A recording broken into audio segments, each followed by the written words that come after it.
Putin's never been a great strategist. He's an opportunist, not a strategist, and he's really kicked himself in the pants with this North Korea arrangement, because as much as North Korea might provide, the support that South Korea could provide to Ukraine is even more important. They are the producer of large numbers of modern weapon systems, from tanks to artillery to munitions, in quantities that no Western nation comes anywhere near. So I think this is a very significant strategic misstep from Putin.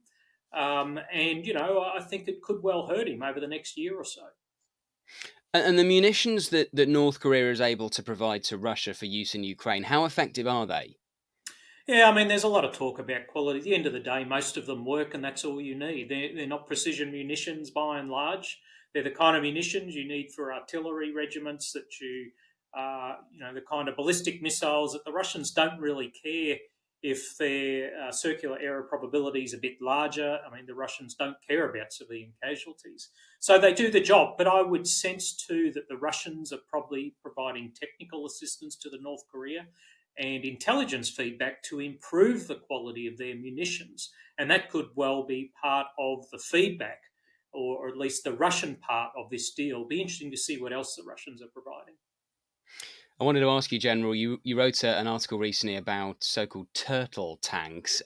Just tell us a bit about them, and what are they, first of all? Yeah, we started seeing these things in April. They're basically an armoured vehicle, mostly tanks, but other forms of armoured vehicles that have these massive turtle shell-like metal enclosures on top. And we've seen subsequent generations add electronic warfare countermeasures, mine rollers, cages over the metallic exterior. They have several missions. They're used to basically cross that dangerous zone between your assembly areas and the forward line of enemy troops from a Russian perspective. They're used to carry Russian troops. They're used to breach Ukrainian electronic networks. They're used to ensure that drones can't take out other armoured vehicles. So I think what we're seeing is the Russians experiment with a few mission sets in these turtle tanks. I think the turtle tanks themselves are an evolutionary dead end, but they're experimenting with some functions that we might see distributed among other vehicles and other units on the battlefield in future. That's interesting. What kind of functions do you think could be picked up by the units?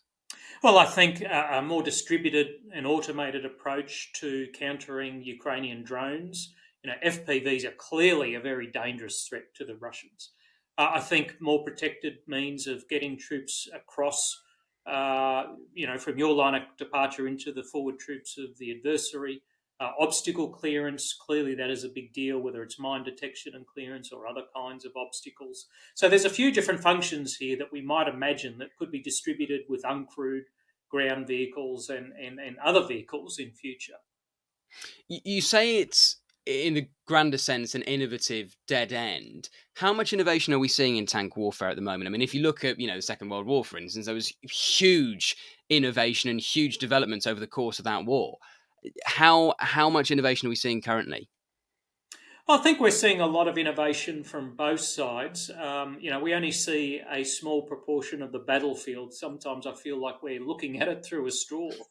I think with tanks, you're not seeing mass tank warfare. We haven't for some time, but we are seeing tanks used for indirect fire support and these kind of things. They're constantly on the move. They're used in small groups. What we saw in the Gulf War in 1991 or in the Battle of Alamein or in Western Europe just isn't happening. So we are seeing innovation in tactics. But at the end of the day, at the moment, the defence is the stronger part of war. And I think both sides are really struggling to come up with the innovative new tactics to get back on the offence.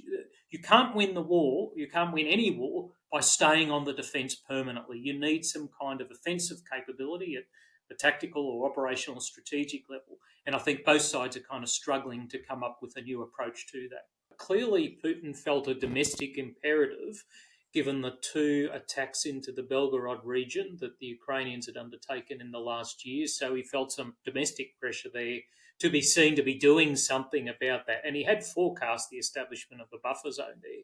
So I do think that was also an imperative. But I think the main military aim was to try and draw off Ukrainian reserves so that the Russians could focus on their main effort, which is these offensives in the east.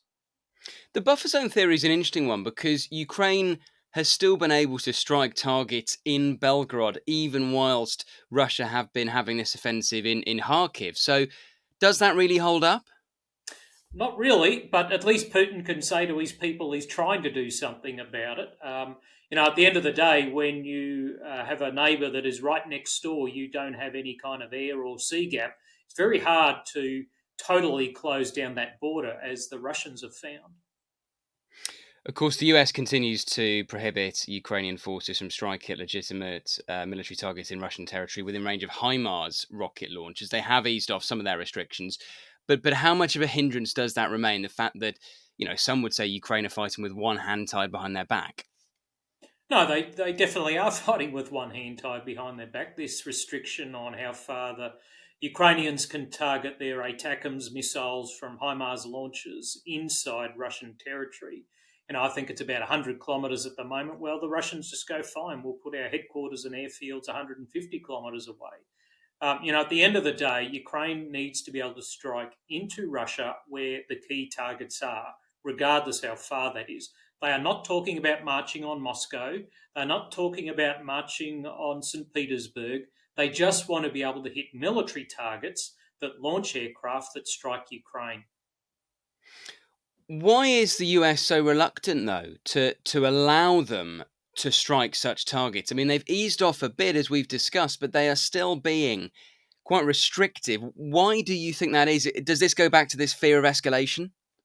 Yeah, I think so. I mean, all the way through this war, we've seen this fear of escalation. We can't give the Ukrainians self-propelled artillery. That'll be escalatory. Okay, let's give it to them. And we've seen it with tanks. We've seen it with F-16s. We've seen it with HIMARS. I just think at every step there's been this nervousness at the strategic level. Now, of course, as a superpower, you always have to think about another country potentially using nuclear weapons.